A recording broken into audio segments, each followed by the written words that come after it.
As a 21-year-old female university student, life had been nothing short of a juggling act. Between exams, assignments, and the constant struggle to keep my finances afloat, the weight of living paycheck to paycheck was unbearable. I couldn't remember the last time I'd splurged on anything other than the essentials. My usual routine involved cramming for tests with instant ramen at hand, trying not to think about my student loans. So when I stumbled across a Tinder profile that offered something I couldn't ignore, my curiosity piqued. Looking for a sugar baby, $1,000 weekly, no s***. It sounded too good to be true, but in the back of my mind I thought, why not? After all, I wasn't asking for a fortune, just something to take the edge off. His profile picture didn't hurt either. A man who claimed to be 45 but looked much younger, with dark hair and a confident, easygoing smile. A quick scan of his profile didn't raise any red flags, just a business owner offering a simple arrangement. With no strings attached, the promise of $1,000 a week was more than enough to get me to swipe right. We matched. Before I could think twice, I got a message almost right away. "Hey there, sweetheart." I cringed.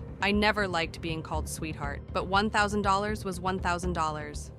So I ignored my discomfort and replied. We chatted briefly, and before long, he asked for my Venmo details to send the first payment. The notification came in faster than I could process it. $1,000. I just stared at the screen, not sure if I was dreaming. No, it was real. It was an unexpected twist in my broken college life. "Are you still there?" I snapped back to reality. "Yeah, sorry. If you don't mind me asking, what are you looking for in return?" I didn't know why I asked. It was probably just me being cautious, but his reply gave me an uneasy feeling. "I'm just looking for you to do a few favors for me." I froze. A few favors? The kind with unspoken expectations? Was this going to go badly? My heart started racing. Like what? I felt silly asking, but something about this didn't sit right. The next message came quickly. For example, "The first thing I need you to do is pick up a delivery for me." Pick up a delivery? It didn't seem too bad, but something in my gut told me to be careful. $1,000 just to pick up a package? It felt too easy, too perfect. I wasn't naive. Something wasn't adding up. "From the post office or something?" I asked, trying to hide the nervousness creeping up inside me. "I'll send you the address, but I'd rather not do this through Tinder. Do you have Kik? Or you can give me your number." Kik? Wasn't that from 2011? It struck me as odd, but I pushed the thought aside and gave him my number. Almost instantly, my phone buzzed with a message. He sent me an address, along with these instructions. "I'm not home right now, but there's a key under the blue flower pot near the door. Go inside and put the package on the coffee table in the living room. Lock the door when you enter, and make sure you lock it again when you leave." The details felt excessive, even paranoid, but $1,000. I couldn't afford to back out now. I grabbed my car keys and wallet, tossing them into my bag as I rushed out the door. My mind raced as I typed the address into Google Maps, trying to shake off the uneasy feeling building inside me. When I got to the house, it looked abandoned. The yard was overgrown, and parts of the chain link fence were rusted through. It stuck out like a sore thumb compared to the other houses, which were much better kept. A knot tightened in my stomach. Something felt off about this place, but I couldn't think about it too much. I was there, and the money had already been sent. I was about to head to the door when a voice stopped me. "Are you here for Jack's shit?" I looked up, startled. A huge man stood in the doorway, covered in tattoos from his neck down to his arms. His muscles stretched his t-shirt, and he towered over me, casting a shadow that made me feel tiny. Yeah, I guess." My voice was shaky, and I hated how uncertain I sounded. The man didn't move for a moment, then grunted, "Stay right there." I froze. My mind screamed at me to run, but my feet wouldn't move. I had no idea what to do. A few minutes later, the man returned with a cardboard box. It was damp, with corners stained with dirt or mold. He set it in the trunk of my car without saying a word, and I felt a chill run down my spine. "All right, there you go," he said in a low, gruff voice.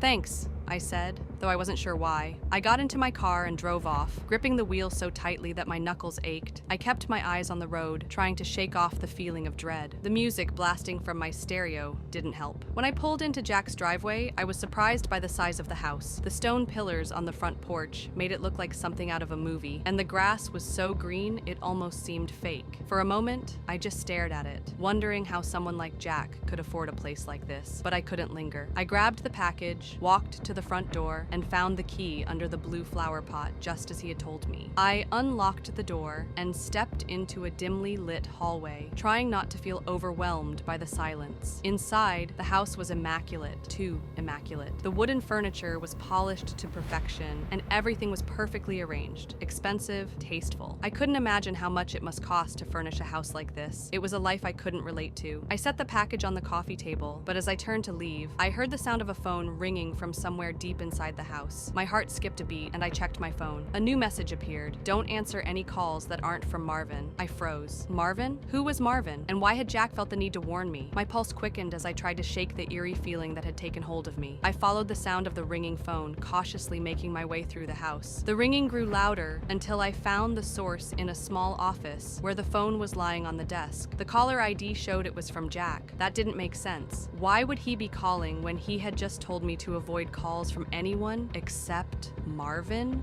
I looked at the message again, my skin crawling. Something about this situation felt all wrong, and I wasn't going to ignore my gut feeling. I didn't answer the phone. Instead of answering the call, I quickly left the house, locking the door behind me, just as Jack had told me. As I drove away, my mind was full of questions, but one thing was clear. I wasn't sure I wanted to be part of whatever was happening anymore. Since that night, I found myself doing more and more favors for Jack, each one stranger and more unsettling than the last. It started with something simple. Jack gave me the keys to a sleek black BMW and told me to drive it to a park in a city I'd never been to. The instructions were unusually specific. No detours, no stops. When I got there, another car, a plain silver sedan, was already waiting. I got out of the BMW and slid into the sedan without speaking to the man standing nearby. He didn't acknowledge me, just nodded as I drove away. The next favor was even stranger. Jack called me one afternoon and said he needed me to meet one of his associates at a diner on the edge of town. The man, sharply dressed, but with a cold, calculating look, slid a briefcase across the table to me. His voice was low but firm. Take this to the house you visited before. He leaned in closer, locking eyes with me. And don't even think about opening it. We'll know. I didn't ask any questions. I knew better by now. But the weight of the briefcase on the passenger seat felt heavier than it should have, like it was pressing down on my chest. My mind raced with possibilities about what was inside. Money, documents, something worse. Every bump in the road seemed louder than usual, as if the universe was reminding me I was carrying something I shouldn't be. Over time, the favors became more personal. Jack started asking me to visit the house more often, the one where Julio lived. Julio was quiet, almost too quiet, but there was an intensity about him that made me uneasy. My job was simple: stay there for a set amount of time, doing nothing but keeping Julio company. Jack never explained why, and I never asked. Sometimes we sat in silence for hours, the tension thick in the air, with only the sound of Julio's knife slicing through vegetables, breaking the stillness. Other times, he'd pour us drinks, his eyes darting to the windows every so often, like he was expecting someone or something. Each task, each errand, drew me further into Jack's world, a world where asking questions was dangerous, and ignorance felt like my only protection. But with every favor, I couldn't shake the feeling that I was getting pulled into something much bigger and much darker than I could ever have imagined. By then, I'd made about $5,000 from Jack. Not bad for the strange tasks he'd assigned me, but his latest request was different. It came early in the morning in a text. I need you to spend the night at my house. The message caught me off guard. I had never met Jack in person. We'd only spoken on the phone a few times. His voice was calm and composed, but there was always an underlying tension, something unreadable that made me second-guess myself whenever I spoke to him. He offered $2,000 to stay the night with one condition: I had to follow a set of rules. I hesitated. Everything about the situation felt wrong, but the money was tempting, too tempting to ignore. By evening, I was driving to Jack's house, the familiar mansion at the end of a long, empty driveway. The driveway was deserted, but the soft glow from the porch light gave me an odd sense of unease instead of comfort. I parked, stepped out into the cool night air, and walked up to the front door. It unlocked with a satisfying click, and I slipped inside, locking it behind me. The house was unnervingly quiet, the silence pressing against my ears. Everything looked just as I remembered: sleek, expensive furniture, immaculate rugs, and cold, polished surfaces. My bag slung over my shoulder felt completely out of place in a house like this. I made my way to the dining room, my footsteps echoing softly in the large, empty space. Sure enough, there was a piece of paper on the wooden table, weighed down by an empty glass. I picked it up and read the neatly written rules. Lock the door when you come in. Only answer calls from Marvin. Don't turn on any faucets between 9 p.m. and 11 p.m. Don't open the door for anyone, no matter who they say they are, after 10 p.m. If the door to the closet at the end of the hall is open, sleep in the library. If closed, sleep in any of the bedrooms. The gardener comes at midnight. If he starts knocking on the windows, hide. Turn the TV on and let it play on static through the night. Do not forget to do this. Help yourself to anything in the fridge. I'll pay you in the morning. Good night. I read the list twice, my pulse quickening with each new rule. What kind of house needed rules like this? Was Jack paranoid, or was there something more sinister going on? The smiley face at the end felt strange, almost mocking. Part of me wanted to leave right then, but $1,000 was $1,000. And besides, I told myself, the rules seemed simple enough to follow. I dropped my bag in the living room, where the expensive furniture made my belongings look cheap in comparison. The air felt heavy, as though the house itself was watching me. I wandered through the kitchen and dining room, getting a feel for the space, before heading down the hallway to check the closet as the rules had instructed. The door was open. That small detail made my stomach twist, though I couldn't quite explain why. I shook off the feeling, grabbed my things, and moved them into the library, where I'd be sleeping on the couch. I locked the door, double-checked it, and settled in. By now it was almost 9 p.m. I brushed my teeth in the bathroom, trying to hurry so I wouldn't break the no faucet rule when the clock hit 9. The minutes felt endless as I anxiously counted down, imagining what might happen if I broke any of the rules. At exactly 9 p.m., I turned off the water, grabbed my phone, and laid down on the couch. The library was cozy, but the silence in the rest of the house was deafening. No messages from Jack, no calls, just the soft glow of my phone screen and the restless hum of questions spinning in my mind. Why was the gardener coming at midnight? Why the static on the TV? And what on earth was so important about not opening a faucet after 9 p.m.? I tried to distract myself by scrolling through Anamon through my phone, but as the minutes passed, the weight of the rules and the emptiness of the house began to close in on me. The night had barely begun, and I already regretted agreeing to this. At some point, I must have dozed off. But then, at exactly 10:16 p.m., the doorbell rang. My heart jumped, and I almost got up to check who it was. Then I remembered the rule: don't open the door for anyone, no matter who they say they are. After 10 p.m., I froze, my body tense, not daring to make a sound. I felt paranoid, like even the smallest movement would give me away. Then came the voice from outside. "It's the police. Open up." I didn't move. I told myself to stay calm. What if it was really the police? But the rule was clear and I couldn't break it. The voice called again, louder this time. "Hello, it's the police. Open up or we're coming in." Still, I didn't move. My heart was pounding in my ears, but I kept telling myself, don't answer the door. Don't break the rule. For what felt like an eternity, everything was silent. I stayed still, holding my breath, waiting for something to happen. Then the doorbell rang again. "Hey, it's Jack! Let me in!" It sounded just like Jack's voice. For a moment, I was tempted to get up and open the door, but then I remembered Jack had a key. Why would he need me to open it? It didn't make sense. The voices outside kept changing. Different people would ring the doorbell, each claiming to be someone else. Jack, a neighbor, a delivery guy. But I stayed silent each time, not daring to respond. I couldn't let them know I was there.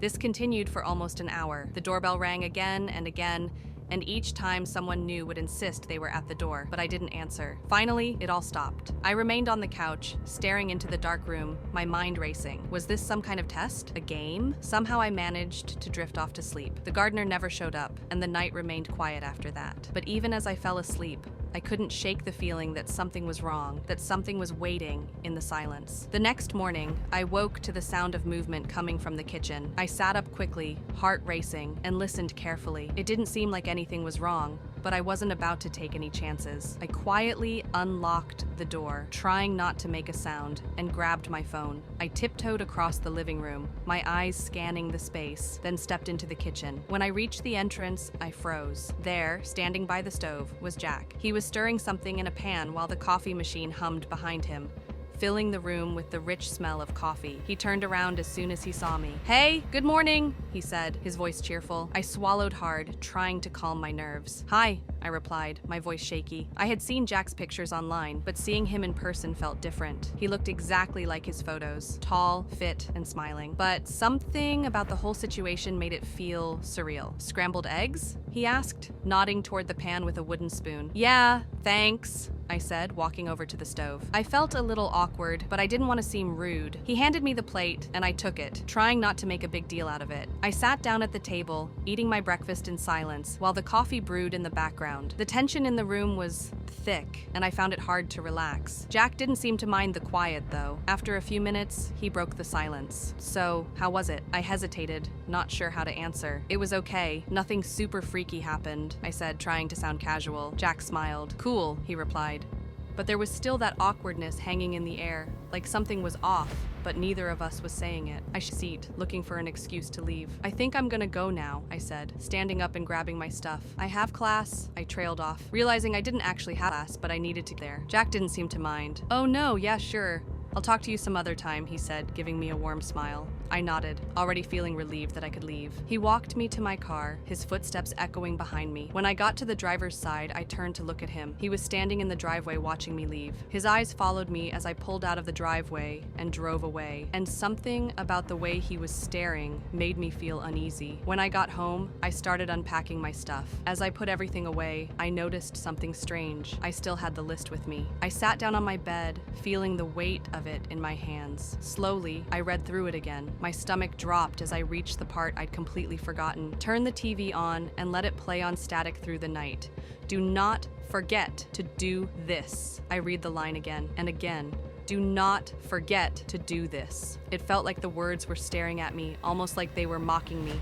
My body tensed up, and a cold feeling settled in my chest. How could I have missed something so important? I kept staring at the page, but the words started to blur together. I couldn't focus. It was like my mind was blocking them out, like my brain didn't want to remember. Then, suddenly, my phone buzzed, breaking the silence. I jumped, and my eyes snapped to the screen. It was the $2,000 payment from Jack. I looked at the phone, then at the list again. Maybe it wasn't that big of a deal. Maybe I didn't need to worry about the TV thing, after all. I was lost in thought, trying to figure it out, when another text from Jack came in. I'm not in town right now. I should be back next week, so you're free from running any more errands for me?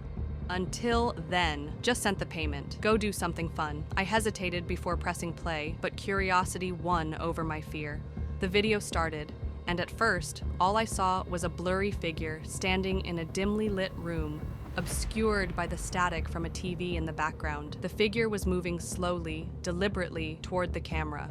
Then, the camera angle shifted, and I saw the most unsettling sight of all. The figure was holding a piece of paper, the same list I had followed the night before. The handwriting was eerily identical to Jack's. The figure lifted the paper toward the camera, and the list was visible on the screen. Do not forget to do this. The words seemed to burn into my mind. I wanted to scream. I wanted to run, to hide, but my legs wouldn't move. The video ended abruptly, and my phone buzzed again. Better get to your door, friend. I felt my blood run cold. The knock came again, louder this time. My heart pounded, each beat a loud, deafening drum in my ears. I glanced toward the door, paralyzed by fear, not knowing what to do.